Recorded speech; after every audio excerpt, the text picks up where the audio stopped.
ఒక నటన కాదు, ప్రతి ఒక్క సమాజంలో ఉన్న ప్రతి ఒక్క వ్యక్తి హ్యాపీగా ఉండాలి అని యోచన చేసే ఒక ఏదైనా ఒక హీరో అంటే that is none other than megastar.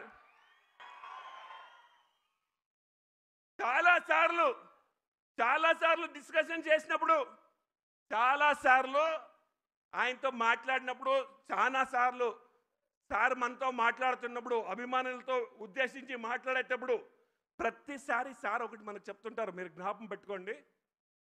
నేను ఎలా నా ప్రొఫెషన్లో ఎదిగానో, నేను నా ప్రొఫెషన్లో ఎలా మెగాస్టార్ అయ్యానో, అలాగే ప్రతి ఒక్క అభిమాని తన ప్రొఫెషన్లో మెగాస్టార్ అయినప్పుడే నా ఒక అభిమానికి విలువ వస్తుంది అని చెప్పారు. That is the greatness of megastar. Chiranjeevi గారి గురించి, బాస్ గురించి మాట్లాడితే we can give you thousands of examples like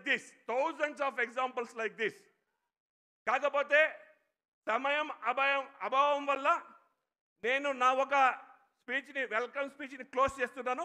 just 2 minutes అంతే.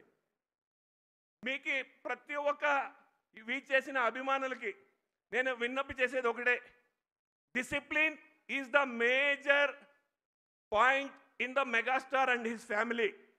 బాగా అర్థం చేసుకుంటాం మనం ఎంత శిస్తుబద్ధంగా ఉంటే, మనము ఎంత శిస్తుగా మనం ఉంటే అంత ఆయన ఇష్టపడతారు మనతో. దానివల్ల ప్రతి ఒక్కసారి నేను మీకు ప్రతిసారి చెప్తాను, మన అభిమానులకు మనకేముంటుందంటే సార్తో కలవాలి, మనము సార్తో మాట్లాడాలి, సార్తో మాట్లాడకపోతే కష్టమవుతుంది అంటే ప్రతి ఒక్క అభిమానిను నేను చూడాలి సార్తో మాట్లాడాలి అనేది ఉంటుంది. కాకపోతే ఒకే ఒక విషయం మనం అర్థం చేసుకోవాలి, ఒక్క చిరంజీవి గారి సినిమా రిలీజ్ అయితే ఒక్క ఊరిలో ఫస్ట్ డే 8 షోలు ఫుల్ అయితే 8,000 to 9,000 మెంబర్స్ ఉంటారు ఒక్క ఊర్లో. అలాంటి సెంటర్స్ ఎన్ని ఉంటాయి? 400 to 500 సెంటర్స్ ఉంటాయి. 500 సెంటర్స్ ఇంటూ 8,000 మెంబర్స్ అంటే ఎంత అవుతుంది మీరే లెక్కేసుకోండి.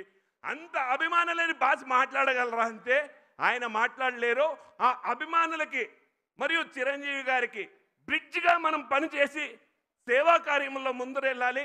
అప్పుడే మనం అభిమానిగా ఉంటే దానికి ఒక అర్థం వస్తుంది. దయచేసి ప్రతి ఒక్క అభిమానికి విన్నపం చేసేది ఇంతే. ఈరోజు మనం ఇక్కడ 70 years బర్త్డే చేస్తున్నాం. ఇదే స్టేజ్ మీద చిరంజీవి గారి, బాస్ గారి 100 years బర్త్డే మనం చేయాలనేది మన కోరిక. 100 years బర్త్డే మనం చేయాలి. నేను ఎందుకు చెప్తానంటే ఒక్కసారి అర్థం చేసుకోండి, ఎవరన్నా అయిపోయి ఆయనతో ఎవరన్నా 70 years మనం చెప్పకూడదండి, రాంగ్ అది. కాకపోతే చెప్పాలి, చెప్తున్నాం అంతే. ఇప్పుడు కూడా ఏదైనా ఛాలెంజ్ అంటే ఛాలెంజే.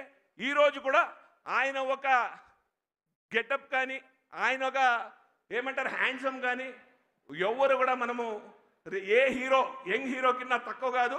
ప్రతి ఒక్క యంగ్ హీరో కూడా తల వంచుకోవాలి ఆయన హ్యాండ్సమ్ ముందర.